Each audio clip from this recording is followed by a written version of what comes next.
Hello, future doctors. My name is Kundan Paul, and I am a first year MBBS student in RIMS Ranchi. And welcome back to my channel. So NEET का date out हो गया है जो कि है 17 जुलाई। तो कैसे हैं आप लोग? मुझे पता है आप लोगों का एकदम अच्छा नहीं होंगे, पूरा टेंशन होगा, पूरा स्ट्रेस होगा, एंजाइटी होगा, रात को नींद नहीं आ रहा होगा, रात में बेड में पड़े हैं तो एकदम नींद नहीं आ रहा है, दिन भर वही ख्याल आ रहा है कि क्या पढ़े हैं, कितना सिलेबस बाकी है ना। So welcome to the medical field. ज़्यादा टेंशन नहीं लेना है। अरे मैं किस लिए हूँ, मैं तो आपके यहाँ हेल्प करने ही तो आया हूँ ना। सो 3 महीने बचे हुए हैं और आपका स्कोर कितना आ रहा है नीट मॉक टेस्ट में? करीबन 300, 400, 500 है ना। एक्चुअली मैं ये वीडियो उन्हीं के लिए बना रहा हूँ जिसका मार्क्स इस रेंज में आ रहा है 300 to 500। देखिए आपको क्या करना है, आपको तो एक मेडिकल कॉलेज लेना है ना। और प्रीवियस ईयर कट ऑफ से हम लोग को पता चलता है कि करीबन 600 प्लस मार्क्स चाहिए हम लोग को कोई भी एक मेडिकल सीट पाने के लिए। बट इस बार क्या किया है कि टाइम बढ़ा दिया गया है नीट एग्ज़ाम का, जो कि है 320 मिनट। सो कंपटीशन ज़्यादा होने वाला है, इसलिए आप लोग का सिर्फ 600 मार्क्स से काम नहीं चलेगा, करीबन 620 प्लस चाहिए मार्क्स, ताकि आप लोगों को एक सीट मिल सके। ये मैं एक जनरल स्टूडेंट के लिए बात कर रहा हूँ। सो अगर पूरा एस्टिमेशन की बात की जाए तो 620 प्लस मार्क्स कैसे लाया जा सकता है? बायो के लिए आपको चाहिए 345 प्लस, केमिस्ट्री के लिए चाहिए आपको 160 प्लस और फिजिक्स के लिए चाहिए 120 प्लस।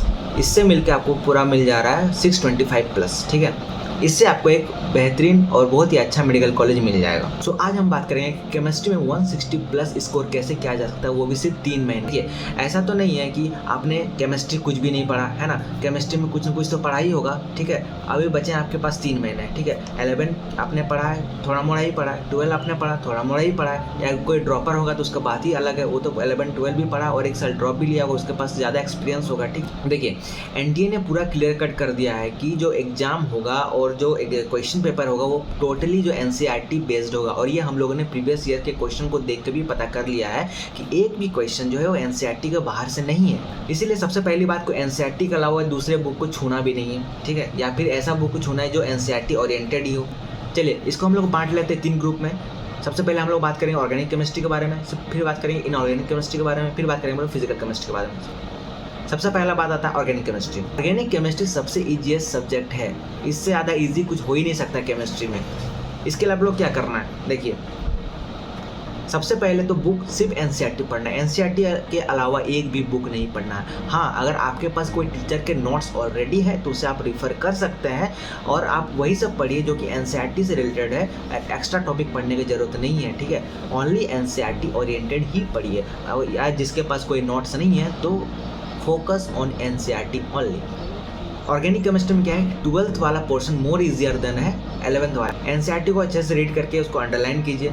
उसके बाद क्या करना है, जितने भी रिएक्शन मैकेनिज्म है, ठीक है, जितने भी रिएक्शन मैकेनिज्म है सबको एक अलग कॉपी में उसको लिखिए और नोट डाउन कीजिए। जैसे हो गया आपका सब्स्टिट्यूशन रिएक्शन, उसका अलग से लिखिए, एलिमिनेशन रिएक्शन उसका अलग से लिखिए। ठीक है, फ्रीडल क्लाफ्ट रिएक्शन जितना भी है, ठीक है, एसाइलेशन जितना भी है, सबको एक अलग जगह में रखिए और उसे रेगुलर इंटरवल में रिवाइज करते रहना चाहिए। ठीक है, देखिए ऑर्गेनिक केमिस्ट्री को पढ़ने का सबसे अच्छा तरीका है कि जब भी आप कोई भी ऑर्गेनिक केमिस्ट्री का रिएक्शन पढ़ रहे होंगे उसे सिर्फ ऐसा मन में नहीं पढ़ना चाहिए। ठीक है, उसे क्या करना चाहिए, हमेशा लिख लिख के पढ़ना चाहिए। ठीक है, लिख लिख के बनाना चाहिए। छोटा सा भी क्वेश्चन अगर आपके पास आ रहा है, कुछ भी छोटा सा भी सब्स्टिट्यूशन रिएक्शन या कोई भी रिएक्शन आ रहा है तो उसको भी आप राइट डाउन करके लिखिए। ठीक है, इससे क्या हो जाता है ना कि आपका डबल प्रैक्टिस हो रहा है। एनसीईआरटी के इन टेक्स्ट क्वेश्चन और एक्सरसाइज के क्वेश्चन सिर्फ ऑर्गेनिक केमिस्ट्री के लिए ये बहुत ही इंपॉर्टेंट है। ठीक है, प्रीवियस ईयर क्वेश्चन में भी देखा जा सकता है कि इन टेक्स्ट क्वेश्चन से कुछ क्वेश्चंस आए हुए हैं।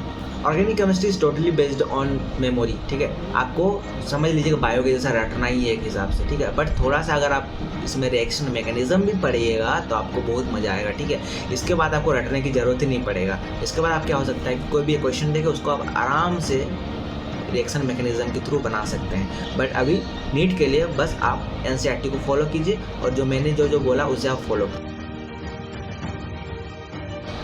दूसरा टॉपिक है इनऑर्गेनिक केमिस्ट्री। देखिए इनऑर्गेनिक केमिस्ट्री भी एक रट्टा मार वाला सब्जेक्ट है, ठीक है। इसमें बेसिकली क्या इतना ज़्यादा एक्सेप्शन है, इतना सा हर एक ग्रुप है, हर एक पीरियड में, हर एक मतलब हर एक बहुत सारे ट्रेंड्स है इसमें, है ना।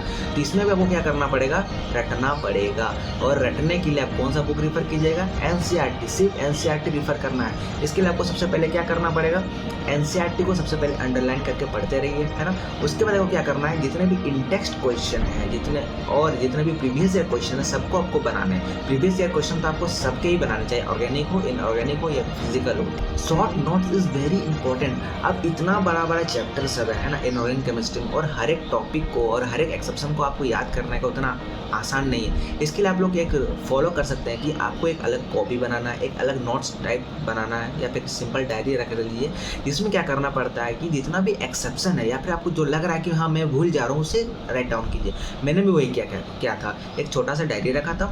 जो भी मैं पढ़ता था, जो भी टेस्ट में गलती होते थे, जो लगता था कि मैं भूल जा रहा हूँ या ज़्यादा इंपॉर्टेंट है, वो सारे चीज़ मैं एक जगह पे नोट डाउन करते रहता था, ठीक है। और जब भी मुझे टाइम मिलता था मैं उसे एक बार देखते रहता था। इससे क्या हो जाता है कि जितना भी सारा इंपॉर्टेंट चीज़ था जो आप सब हमेशा भूल जाते हैं, वो एक जगह में आपके पास इकट्ठा रहता है।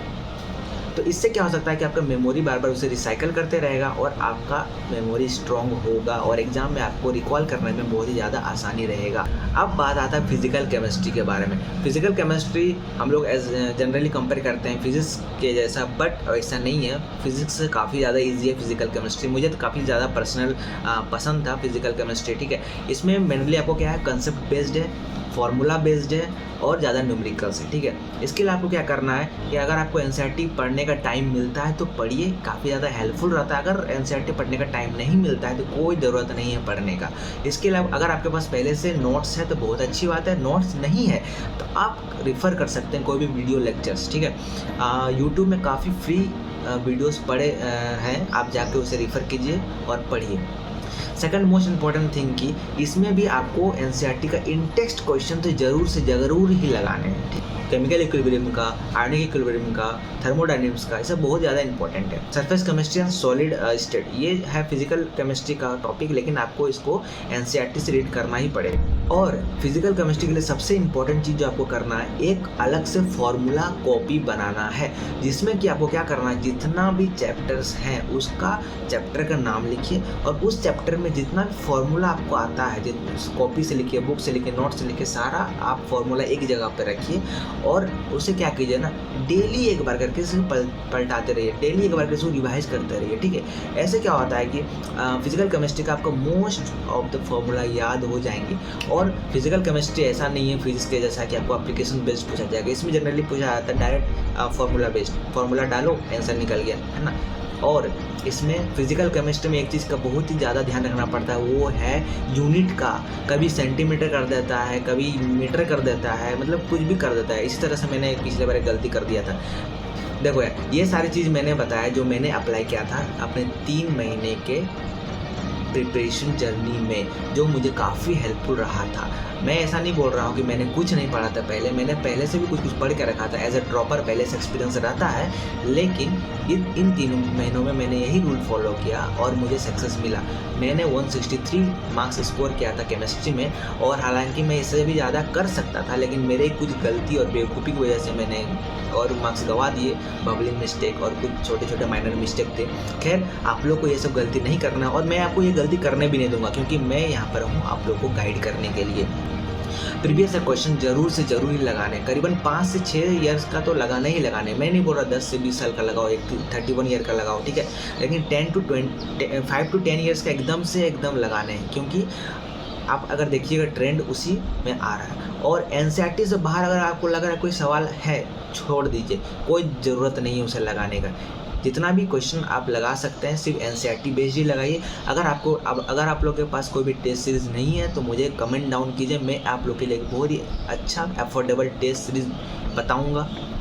आप में से ऐसा भी बहुत कुछ सोच रहे होंगे कि अरे यार मैं मैनेजमेंट टॉपिक पढ़ लेता हूँ और जो लेस इंपॉर्टेंट टॉपिक वो नहीं पढ़ूंगा। ऐसा बेवकूफ़ी एकदम मत कीजिएगा, ठीक है। आपने प्रीवियस ईयर के ट्रेंड से देखा होगा कि एनटी क्या कर रहा है, जो मोस्ट इंपॉर्टेंट टॉपिक जो हम लोग मानते थे उससे 1 और 2 क्वेश्चन दे रहा है, जो लीस्ट इंपॉर्टेंट टॉपिक थे उससे 2 और 3 क्वेश्चन दे रहा है, ठीक है। यानी एनटी ने पहले ही बोल दिया कि जितना भी क्वेश्चन आएगा सर एनसीईआरटी से आएगा, और एनसीईआरटी से किस जगह से आएगा, एनसीईआरटी से अब उसी जगह से सवाल पूछा जाएगा जहाँ से बच्चा लोग का कम फोकस रहता है। इसीलिए आप लोग को वो हर टॉपिक में अपना फोकस डालना है और हर टॉपिक को एक बार कम से कम टच करना है, ठीक है। देखिए मैं बस रास्ता दिखाऊंगा, ठीक है, आप लोग को रास्ता फॉलो करना है। अगर आप सच्चे दिल से, है ना, और अपना 100% डालते हैं कोई भी काम करने में ना, तो भगवान भी और ऊपर वाला भी देखता है और आपको सफलता जरूर से जरूर मिलता है, ठीक है। तो चलो यार, अपना पढ़ाई करते रहिए, ज़्यादा डिस्ट्रैक्शन मत लीजिए, और all the best and keep working. Thank you.